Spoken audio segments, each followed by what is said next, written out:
ക്രൈസ്തവർ നേരിട്ട അതിക്രമങ്ങളുടെ പട്ടികയുമായി എറണാകുളം അങ്കമാലി അതിരൂപതയുടെ മുഖപത്രമായ സത്യദീപം. താഴെത്തട്ടിൽ അക്രമം നടത്തിയിട്ട് മെത്രാൻമാർക്ക് ഹസ്തദാനം ചെയ്തിട്ട് കാര്യമില്ലെന്ന് ലേഖനത്തിൽ പറയുന്നു. അതിക്രമം നേരിടാൻ ക്രൈസ്തവ സഭകൾ ഒന്നിക്കണമെന്നും കാലിനടിയിലെ മണ്ണൊലിച്ചു പോകുന്നത് നേതൃത്വം മനസ്സിലാക്കുന്നില്ല എന്നും ലേഖനത്തിൽ പറയുന്നു. ധനസുമുദാണ് വിവരങ്ങൾ നൽകാൻ ചേരുന്നത്. ധനസുമുദ്, സത്യദീപം എന്ന് പറയുന്നത് കത്തോലിക്ക സഭയുടെ ജിഹ്വയായി അറിയപ്പെടുന്ന ഒരു പ്രസിദ്ധീകരണമാണ്. സ്വാഭാവികമായും അതിൽ വരുന്ന കാര്യങ്ങൾ വളരെ പ്രധാനപ്പെട്ടതാണ്. ഈ വിമർശനങ്ങൾ എത്രത്തോളം ശക്തമാണ് ഈ ലേഖനത്തിൽ പറയുന്നത്?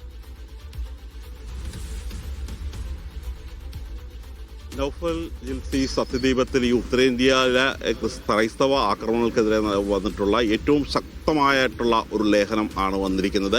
ഈ ലേഖനത്തിൻ്റെ ഒരു തലക്കെട്ട് തന്നെ ആർഷഭാരതത്തിൻ്റെ ക്രിസ്മസ് സമ്മാനം എന്നുള്ളതാണ്. ഈ അവരുടെ ആ ചട്ടക്കൂടിൽ ഉൾപ്പെടുത്തിയിരിക്കുന്ന ആ മുഖപ്രസംഗം കൂടാതെ മൂന്ന് ലേഖനങ്ങളാണ് ഇതിനകത്ത് കൃത്യമായിട്ടുള്ളത്. ഇതിൽ ഫാദർ സുരേഷ് ഉത്തരേന്ത്യയിൽ കേന്ദ്രീകരിച്ച് പ്രവർത്തിക്കുന്ന വൈദികനാണ്. അദ്ദേഹം എഴുതിയിരിക്കുന്ന ലേഖനത്തിലാണ് ഈ സഭയുടെ അധികാരികളെയും ഉത്തരേന്ത്യയിലെ RSS, ബജറംഗദൾ, VSP പ്രവർത്തകരെയും വിമർശിക്കുന്നത്. കാര്യം ഭരണഘടന ഉറപ്പു നൽകുന്ന ഒരു അവകാശമാണ് ഇവിടെ ഇല്ലാതാകുന്നത്.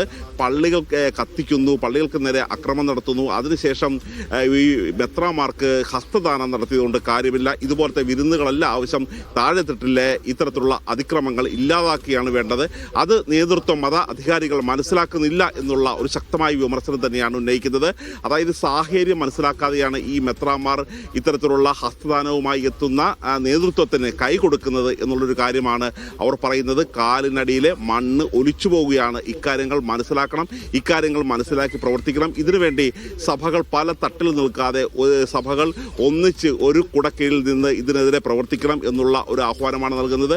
മാത്രമല്ല, ഡൽഹിയിൽ അധികാരികൾ വന്ന് രാഷ്ട്രീയ നേതൃത്വം ഈ മെത്രാമാർക്ക് കൈ കൊടുക്കുമ്പോൾ സ്കൂളുകൾ കത്തിക്കുന്നു, സ്കൂളുകൾ അലങ്കാര വസ്തുക്കൾ തകർക്കുന്നു. മാത്രമല്ല, ഈ പലപ്പോഴും അസം തുടങ്ങിയ സ്ഥലങ്ങളിൽ ഒരു 3-4 അതിക്രമങ്ങളാണ് പുറത്തു വരുന്നതെങ്കിൽ ഇവിടെ 1000-ലധികം അതിക്രമങ്ങൾ നടന്നു എന്നുള്ള ഒരു ഞെട്ടിപ്പിക്കുന്ന തെളിവുകൾ സഹിതം, അതിൻ്റെ ചിത്രങ്ങൾ സഹിതം പല സംസ്ഥാനങ്ങളിൽ നടത്തുന്ന അതിക്രമങ്ങൾ എണ്ണമിട്ട് തന്നെയാണ് കൃത്യമായി ഈ സത്യദീപത്തിൽ ഈ ഫാദർ സുരേഷ് പ്രസിദ്ധീകരിച്ചിരിക്കുന്നത്.